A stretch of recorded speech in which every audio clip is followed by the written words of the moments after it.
Everybody loves the woods until they follow you home.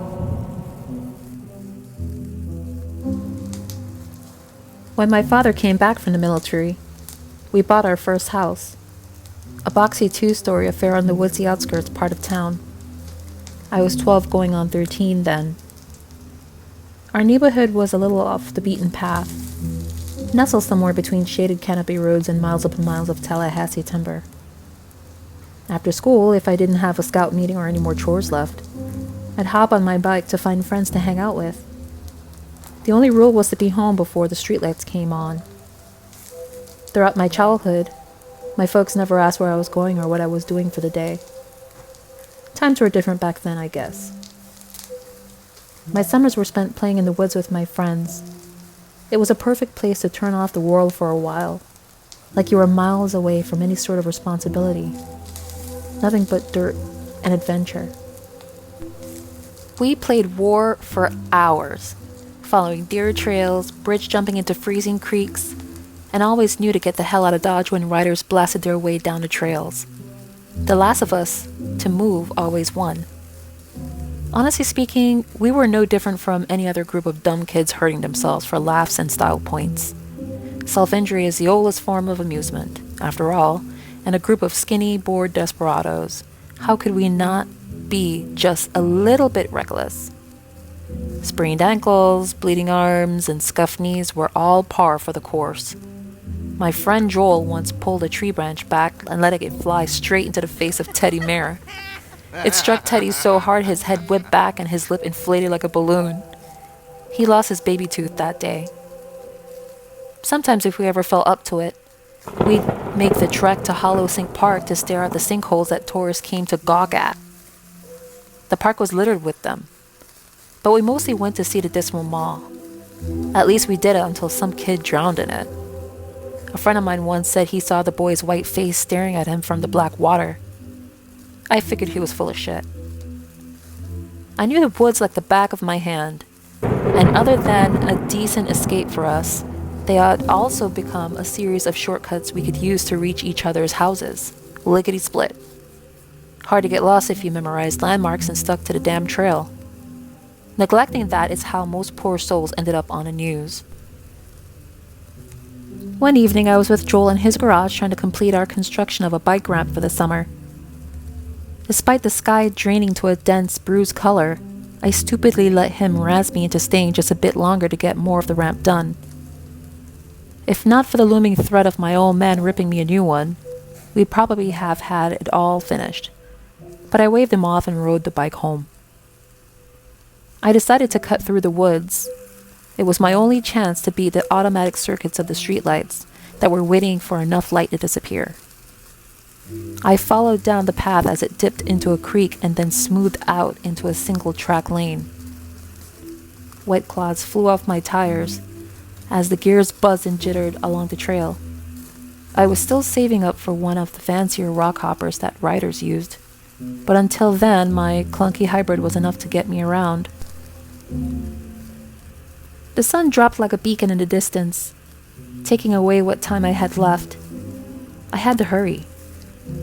I kicked it up a notch, speeding through the trees and the Spanish moss that hung from them like a hippie's dreadlocks. But just as I crested the brow of a hill, I suddenly had to stop. My upper body jerked forward off the seat as I slammed on the brakes and brought myself to a crunching halt along the grit. Ahead of me, just a yard or so away, the body of a white-tailed deer blocked the path.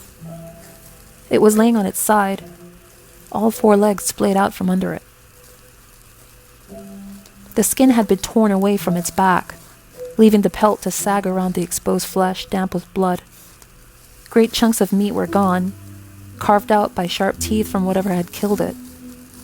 Somewhere within the ragged, chewed muscle, I thought I could make out the semblance of a spine. A fresh kill. Predators weren't uncommon here, but they mostly stuck to the human-free spaces of the forest. As many times as we explored this place, we very seldom ever saw them. Something moved out of the undergrowth. My eyes snapped toward it. My heels instinctively scraped the earth to back the bike up.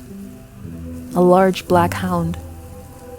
It was a mangy-looking thing, romping out of the covert and toward the corpse. A wolf, I thought, as my eyes traced the thickets for any more signs of movement. There didn't seem to be any. Taking no notice of me, the hound bowed its head and began to sink its teeth into the carcass, pulling and tearing off more parts.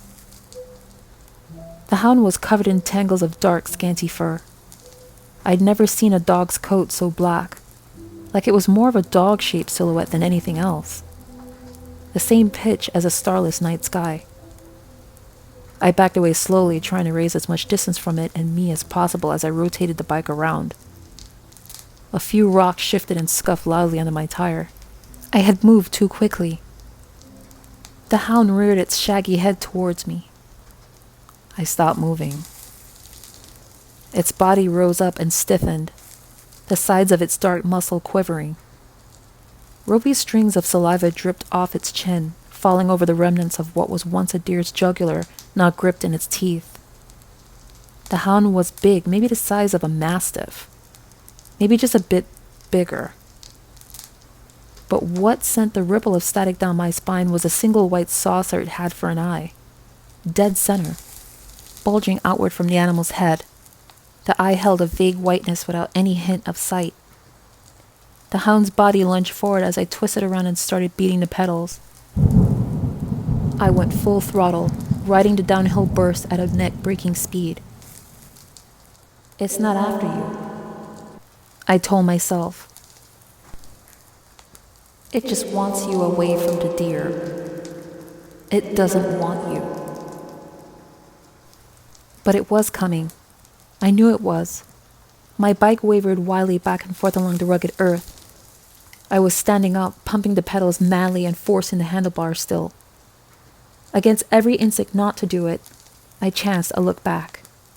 It was right on me, closer than I had even pictured. The frothing, grinning teeth were mere inches from my rear wheel. I could see the bits of deer stuck between them. I could even see into that grotesque white eye and the faint milky pupil staring at me from behind the film. From out of its mouth, a pale, ghostly tongue slithered in and out. Despite how close it was, as crazy as this is to say, I could not hear it moving.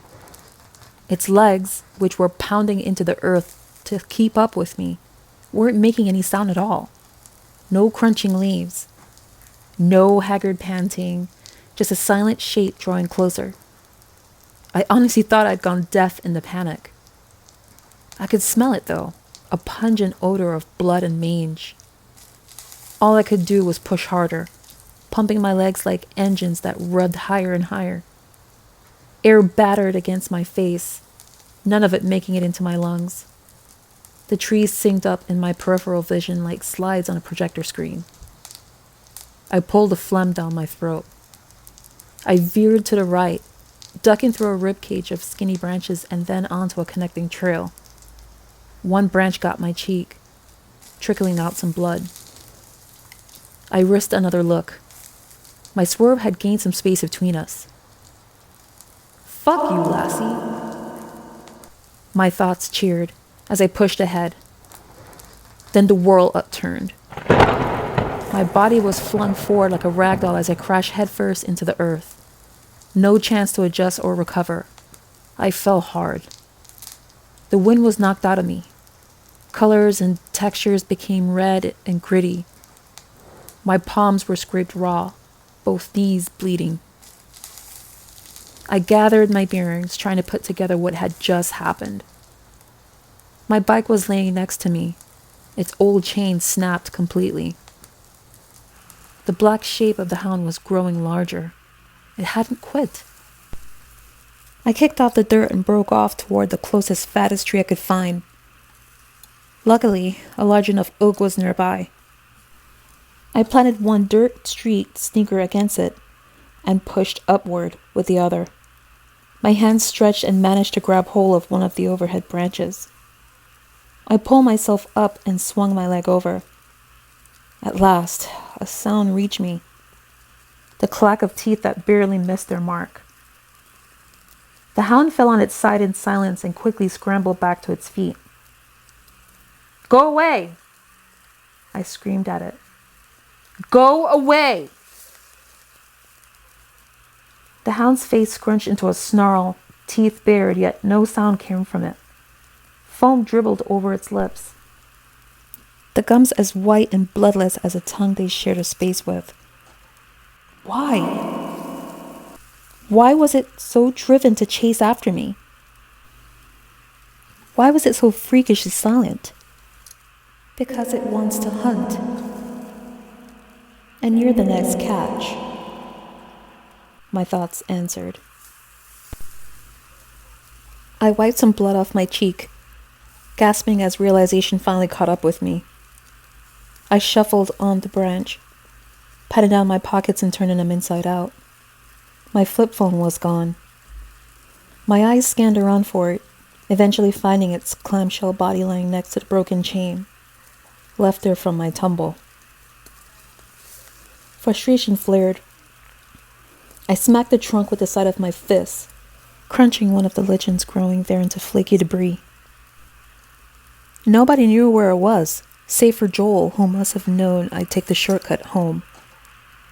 Maybe my folks would call his parents to say that I hadn't made it back yet. Maybe they'd call the police to come looking for me in the woods. Maybe they would find me. I shook out the thoughts. Too many fucking maybes. I sighed, wincing at the sting in my palms. At a side glance, I caught something in the tree, carved deeply into its gray bark. No names or initials, just the vague shape of a cat's head. The sun went down as more of the forest lost its color. The black hound paced and panted around the tree, its glare never leaving me. I stared longingly at the rocks surrounding us, wishing I'd been able to grab a few before climbing so I could peg them at his face, especially at that single cyclops eye. A deformity, I thought, thinking of all the different sorts of birth defects, like two-headed snakes or eight-legged goat.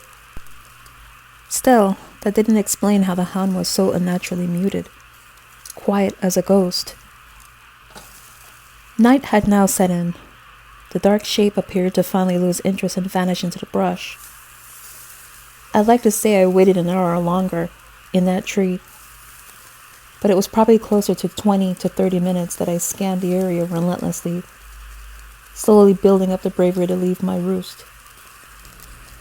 Somewhere beyond the thickets, a distant owl shrieked. I was ready. I made my way carefully down and planted both feet on the ground. It provided some relief, like I was one step closer to putting this all behind me. I made the few paces to my phone and scooped it off the dirt. The screen beamed with dull life. 10 missed calls from home. No doubt they were waiting to discipline me when I got back, but that was the least of my problems. I arched my finger to return the call. Something fired out of the darkness. A flurry of silent thrashing legs and a pallid, sickly orb pulling closer. I threw myself toward the tree, practically launching myself with each step as I beat desperately toward it. My hands once again gripped the branch and hoisted myself up. This time I was too slow. Fangs found my leg and buried themselves deeply inside. Pain welled, shooting up in an erupting flare through me. Branches and leaves meshed in my vision. I let out an agonized cry. The bark splintered into my fingers, but I didn't dare let go. Somewhere in my mind, I pictured a bear trap clamping its iron teeth into Bambi. The hound, now balancing on its hind legs, shook its sizable neck muscles trying to twist me back toward the ground. Its teeth dug further through the nerves, sending a flurry of pins and needles surging up my leg and scattering around my hip. With everything I could, I mustered my free leg up and kicked its muzzle with my heel. Through some cosmic mercy, its jaws released. I swung my body the rest of the way up and planted myself back where the height favored me. Dark blood dripped down my leg and rolled over my sneaker. The pain heaved in waves and hot pulses. I buried my face against the gnarled bark and cried, not wanting to look at the wound, but I forced myself to peek at it.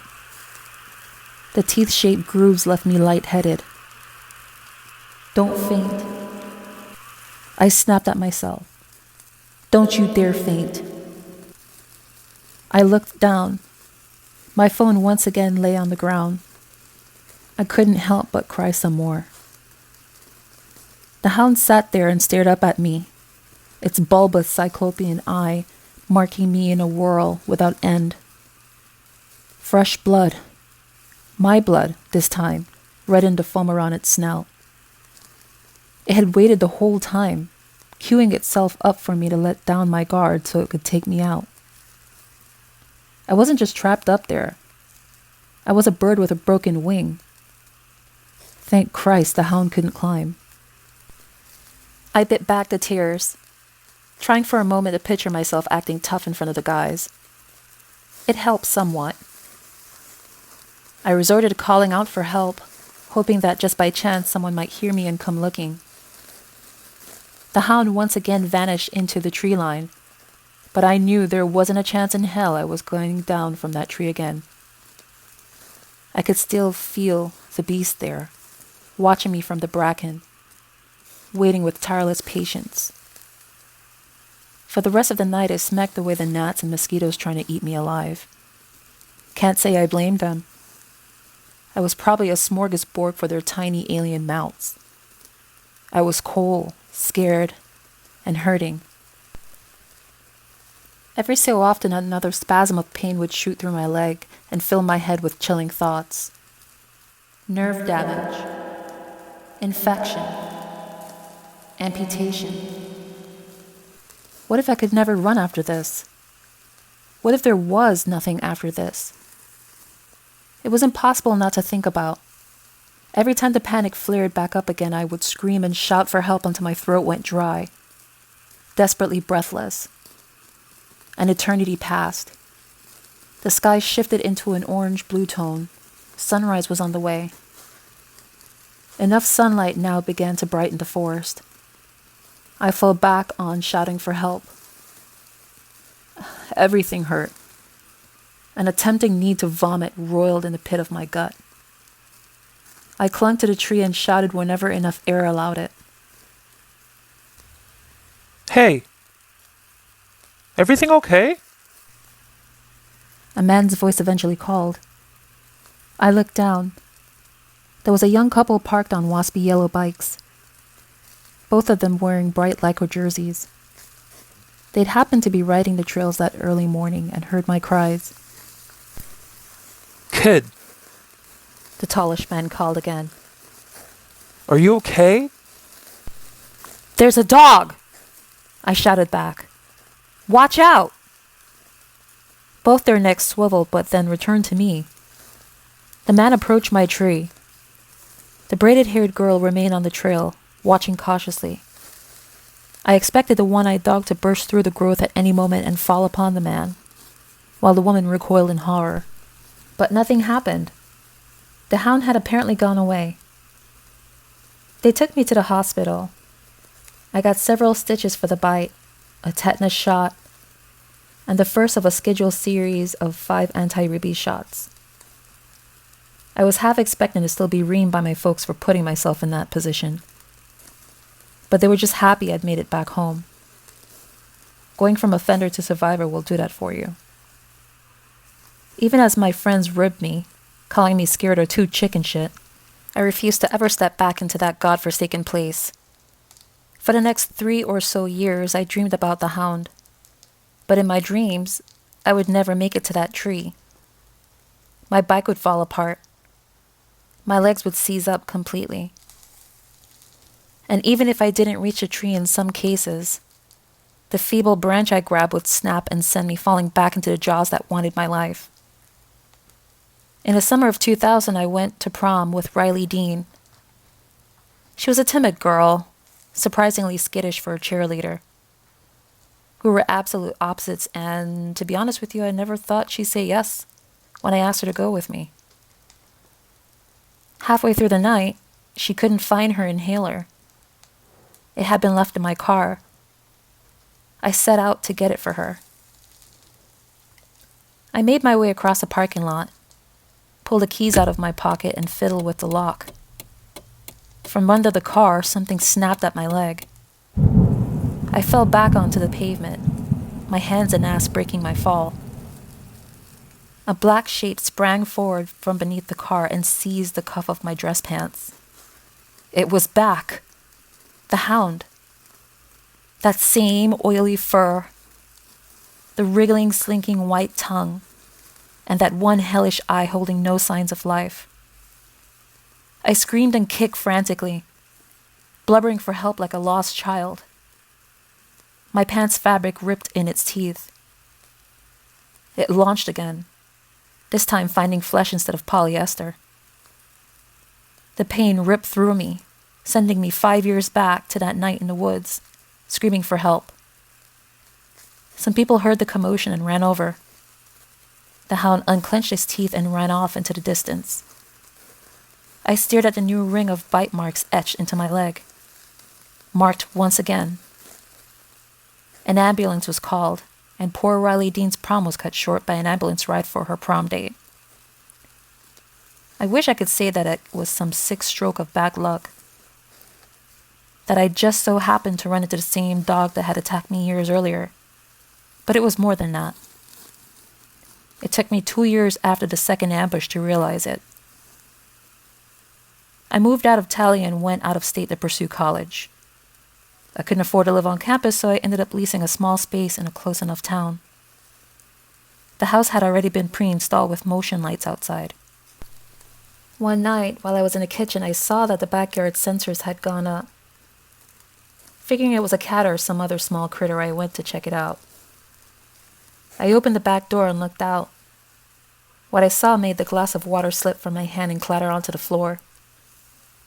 All I could do was stand there, the inner parts of my throat seizing up and choking me, the sharp, mangy smell finding my nostrils again. Trauma always finds a way to come home. The hound sat in my backyard, back once again to take another piece out of me. Its mouth open in a teeth-baring growl, never to make a sound.